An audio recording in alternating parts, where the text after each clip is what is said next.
A federally funded program gives medical care to 9/11 survivors, first responders, and volunteers. Coming up, we explain how the program works. And as we approach the 20th anniversary of the 9/11 attacks, how schools can teach younger generations about the day. And later, domestic violence calls and fatalities increased during the pandemic. How Arizona services are responding to the crisis. Cronkite News starts now. Good evening and welcome to Cronkite News on Arizona PBS. I'm Raven Payne. And I'm Rudy Cavazos. Thank you for joining us. Today, sports betting became legal here in the state of Arizona, and those willing to place their bets will line up as early as 7 a.m. Many teams have sports books inside and outside of their stadiums, including the Arizona Diamondbacks. Cronkite News reporter Cam Dyer was there for the grand opening. The fun began early at Chase Field, with fans lining up to place bets starting at 7 in the morning. And then the festivities just cranked up from there, including appearances from celebrities and government officials alike to celebrate the momentous occasion. Who's excited to place their first bet today? Sports gambling is always an exciting prospect for fans, and it was a long time coming until the state legislature and Governor Doug Ducey signed the bill into law last April. Ducey is excited by the prospect of captivating more spectators and leading the charge to a new era. The Caesar Sportsbook will be an exciting new offering to get more fans engaged as it continues to reach new heights. And what better place than our old ticketing window, another example of the past meeting the future. Having a line out here early shows you that there's a lot of excitement and there was great anticipation for it. I think that's only going to grow over time. It's a great day. It's a historic day for the state of Arizona. Some of the gamblers in line were first-time bettors, and others were wily veterans. But both groups couldn't wait to put some money on games. It's always exciting to have some skin in the game, of course. Watching your team and putting some money on it and riding out these bets at the end, and definitely gets your heart going and gives you a little bit of a thrill. Today, sports gambling is live all throughout Arizona, including sportsbooks at the Footprint Center and the Phoenix Raceway. Now, fans will have more ways than ever to engage with the sports that they love. In Phoenix, for Cronkite News, I'm Cam Dyer. Chase Field's full 20,000 sportsbook won't be open until 2022. Fans can also place bets on their mobile devices by downloading the sportsbook app. Later in the show, we'll tell you how the online sportsbook works at the Phoenix Raceway. A nationwide study gave Arizona a failing grade for its response to COVID-19 in state prisons. Prison Policy Initiative evaluated departments of corrections across the U.S. for their efforts to mitigate the spread of the virus. They looked at a range of actions from reducing prison population to vaccinating the incarcerated. In December 2020, Arizona prisons were at an estimated 98% capacity. It was one of the 13 states that did not implement policies to accelerate releases, promote medical parole, compassionate release, or expedite releases for people convicted of minor offenses. But Arizona was not the only state to get an F. 42 states and the federal government also received a failing grade.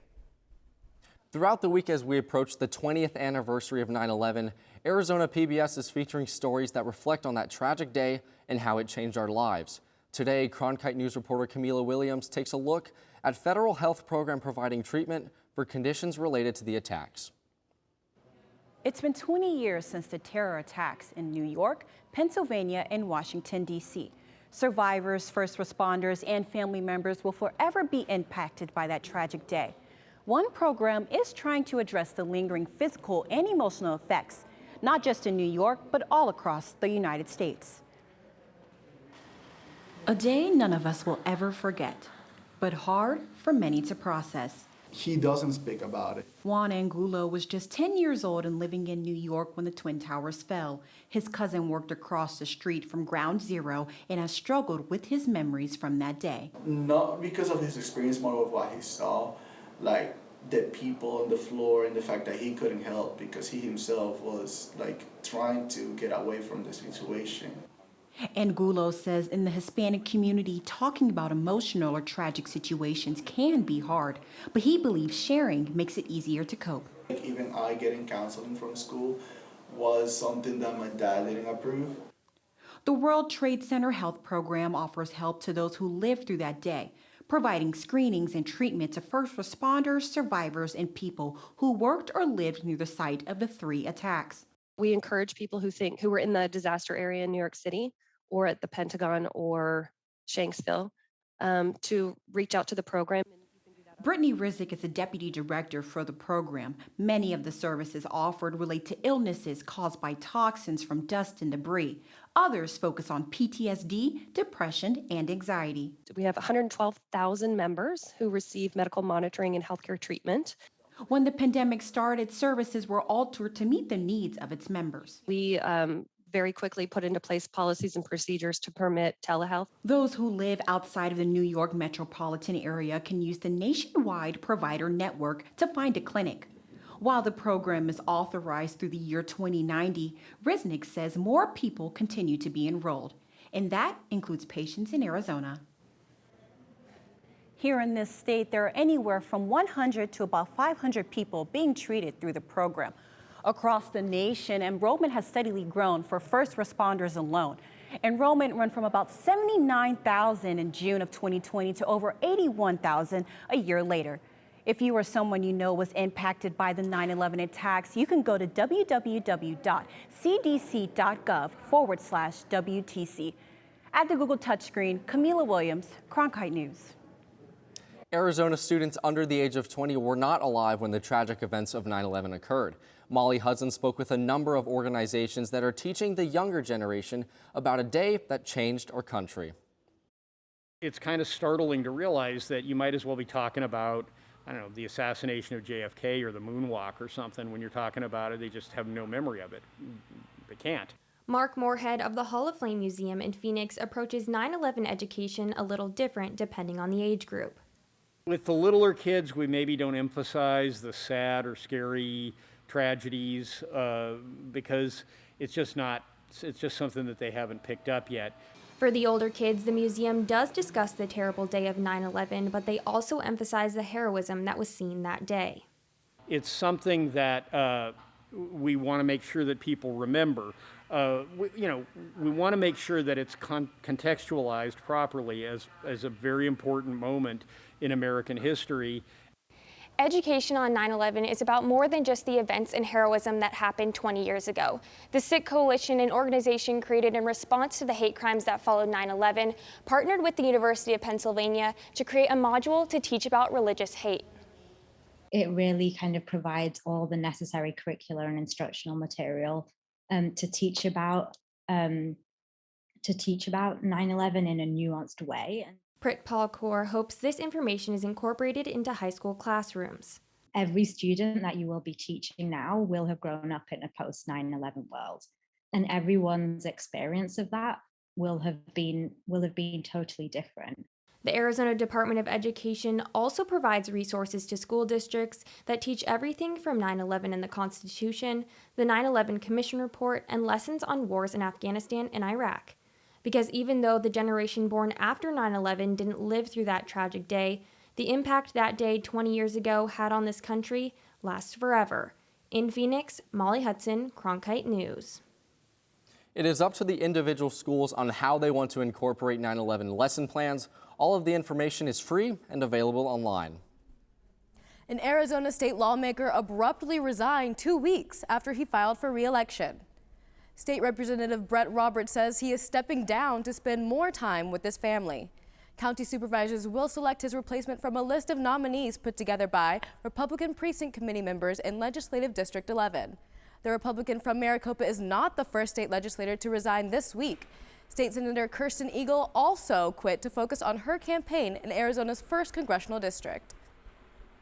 Arizona lawmakers and immigrant rights groups are rallying support at the Arizona State Capitol today for immigration reform. They're urging U.S. Senators Kyrsten Sinema and Mark Kelly, along with the Biden administration, to prioritize a path to citizenship for immigrants and their families. Over 700 lawmakers, including 23 from Arizona, sent this letter to the Biden administration, asking them to include a pathway for essential workers, dreamers, and temporary protected status holders. 2 lawmakers who signed the letter, Vice Mayor Carlos Garcia and Representative Raquel Turan, were at the Capitol today urging Arizona senators to pass immigration reform. They hope Congress will provide relief to the estimated 5 million undocumented immigrants working in frontline jobs during the pandemic. Representative Tehran wants change. It doesn't matter what vehicle. We need every single option on the table. And right now, the option that we have is the budget reconciliation. We have that option, and we want to make sure that it's loud and clear. The budget reconciliation process allows Democrats to pass legislation without Republican support. The Senate parliamentarian is expected to hear arguments tomorrow on whether Democrats can include this pathway to citizenship in their $3.5 trillion spending bill. Arizona's already high domestic violence rates escalated during the pandemic. After the break, we'll let you know how COVID-19 impacted domestic violence services. The Arizona State Fair starts in 3 weeks, and workers are needed to take tickets and sell concessions. We'll explain what incentives are being offered to new employees.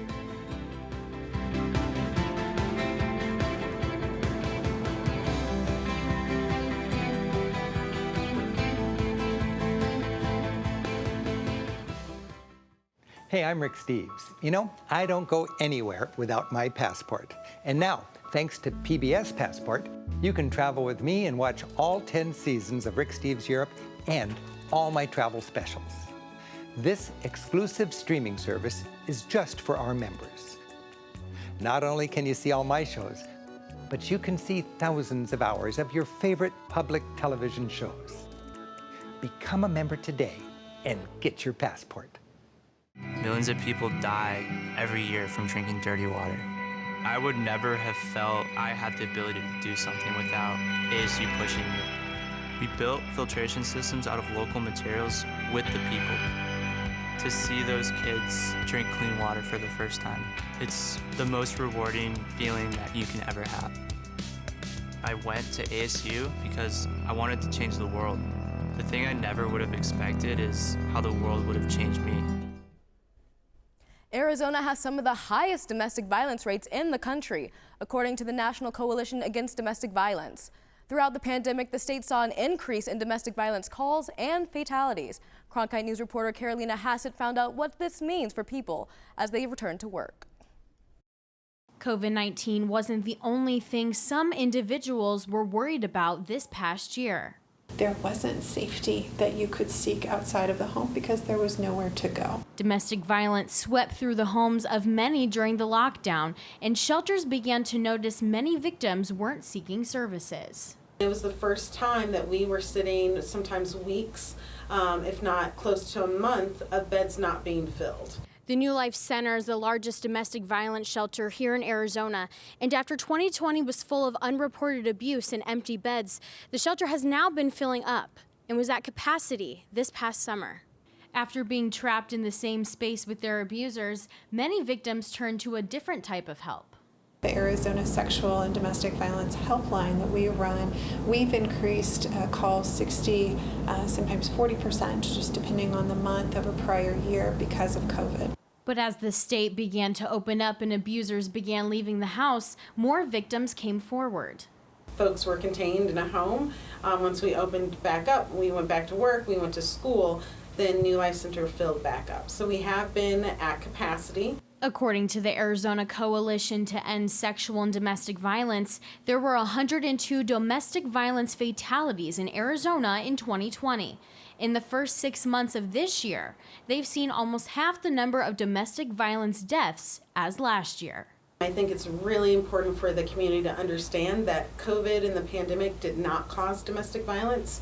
It became the catalyst of aggravating power and control dynamics that were already existing or that started to exist. I think the domestic violence is still the same, but what that looks like is going to be a little different as survivors feel more comfortable accessing services for safety and healing.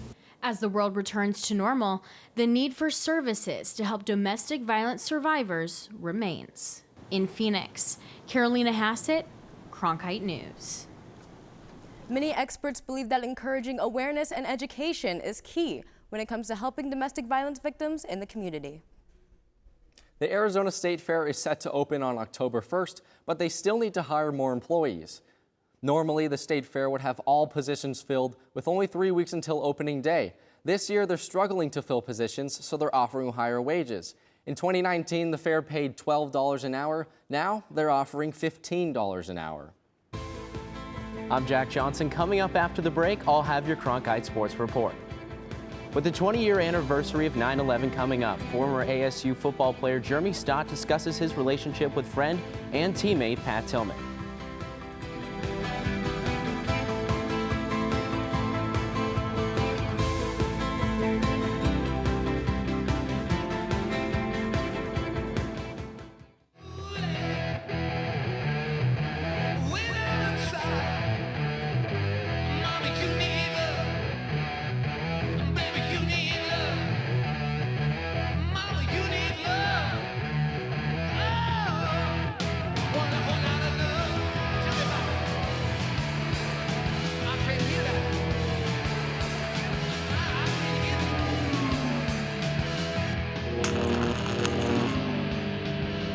When you support Arizona PBS, you plant a seed. Seeds that provide educational outreach in our community. Seeds that put our digital resources to work. Seeds that foster the trusted news coverage you expect from PBS. And seeds that continue the amazing PBS programs you love. But our garden can't keep growing without your support. Visit our website to see all the ways you can help our garden grow. Plant a seed with Arizona PBS today. Cronkite News provides students at ASU's Walter Cronkite School of Journalism with the opportunity to gain real-world experience in the newsroom. At Cronkite News, our students produce professional content for audiences by taking on all roles, whether they be reporting, anchoring, producing, or studio production. Each department gives students first-hand professional newsroom experience. For more information, visit cronkitenews.azpbs.org.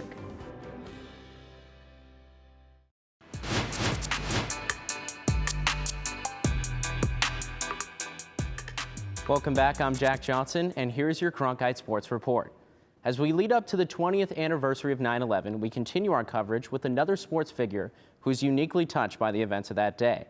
Pat Tillman is considered an American hero, not only here in Arizona, but across the country. The late football player who played at ASU and for the Cardinals joined the Army shortly after 9/11, cutting his NFL career short. Cronkite News reporter Emily Carmen spoke to Tillman's former teammate and good friend, Jeremy Stott, who reflects back on the event that changed his and Tillman's life forever.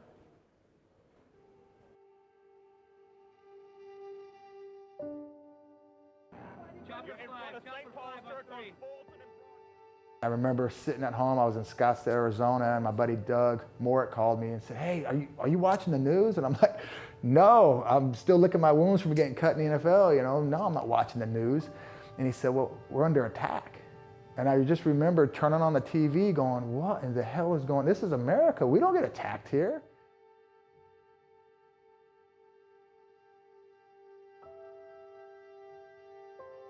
The biggest thing about Pat, I loved about him was his honesty, his integrity. He believed in doing the right thing. Once 9/11 happened, we had some pretty in-depth conversations that changed the trajectory of our lives. And that was a defining moment in our life where I think that's where we kind of stopped believing in the hype in the NFL. Service over self is what we need to do. There was actually a loophole that they were trying to get Pat out of the service to go back in the NFL because he had seen combat. He had been in combat. And Pat said, "No, I've signed a contract. I'm going to fulfill it."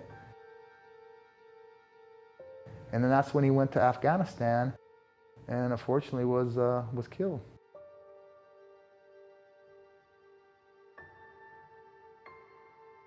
Well, I know what he would want. He would want us to remember the victims of 9/11.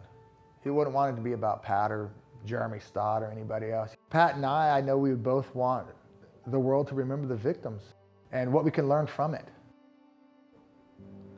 Jeremy Stott followed Pat Tillman's footsteps and joined the Marine Corps in 2006.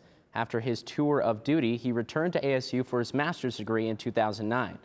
When Stott played football at ASU, he was a defensive lineman, and defense will be the key to the Sun Devils game this weekend when they host UNLV.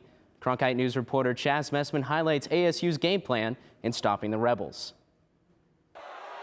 The Arizona State defense forced 4 turnovers and held Southern Utah to only 78 rushing yards in the season opener. Defensive coordinator Antonio Pierce has put a big emphasis on stopping the run. Yeah, really our mindset all year is to stop the run. We feel with our secondary that we're going to put them in position where they might have to cover, and we're going to make teams throw the ball. That's what we want to do. The UNLV offense, which rushed for 199 yards and 3 touchdowns in their season opener, offers a much bigger challenge this week for the Sun Devil defense. You got to do your job. Just be gap sound, man. Whatever coach calls, you go execute it to the best of your abilities. Don't freestyle or do anything off the playbook, and you should be fine. One man who is essential to the Sun Devils shutting down the Rebel offense is senior linebacker and captain Darian Butler. You feel his energy and synergy when he walks in the room. I mean, he's a pit bull on a leash that doesn't bark. He just attacks, and he goes and finds the ball. And 3-down linebacker, probably one of the most versatile, athletic linebackers that we have. Saturday's game will kick off at 7:30 p.m. at Sun Devil Stadium. In Tempe, Chaz Messman, Cronkite News. Today was day 1 of gambling over at Phoenix Raceway. They're doing things a little bit differently. Instead of people racing to windows, they are able to place their bets online. Reporter Ashlyn Register explains the current and future plans of betting at Phoenix Raceway. In November, one racer will go home a champion here in Victory Lane. But with a new deal with Penn National and NASCAR, fans in the grandstands will have an opportunity to go home champions as well. So we're really excited to partner with Barstool Sportsbook. Right now you can download the Barstool Sportsbook app and start placing your bets. So we've definitely had conversations about putting in a brick and mortar sportsbook long term. We were really focused on making sure that we had the virtual app ready to go to launch today. And so now that we've got that done, we'll continue those conversations and see where it takes us. When you look at the opportunity and what we've seen in other states, I think there definitely is a lot of opportunity to capture fan interest, fan engagement, get people interested in sports that they might not always go to and attend, and pique that interest and hopefully ultimately then get them out to a race. The NASCAR Championship Race Weekend will be here November 5th through 7th. In Avondale, I'm Ashlyn Register, Cronkite News. And to bet on your favorite NASCAR driver at Phoenix Raceway, zoom on over to the phoenixraceway.com website. Scroll down to the middle of the page and select Download Now. From there, you'll be directed to barstoolsportsbook.com, where you can create an account and be one lap closer to being a winner. And that does it for today's Cronkite Sports Report. Rudy and Raven, let's go back to you. Transportation pollution harms the environment and your health. After the break, how the city of Tempe is working to make it easier to use electric vehicles.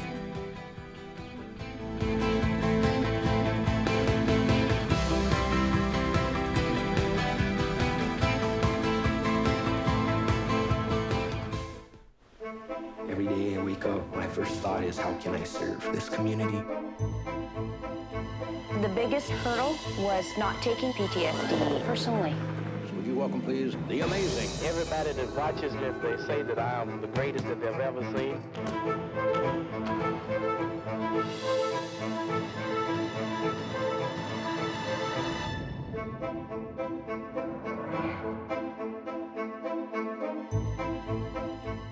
It's prime time on your time. Watch Prime Afternoons every weekday on Arizona PBS. Did you miss a show in the evening? Then catch up on Prime Afternoons, your favorite dramas.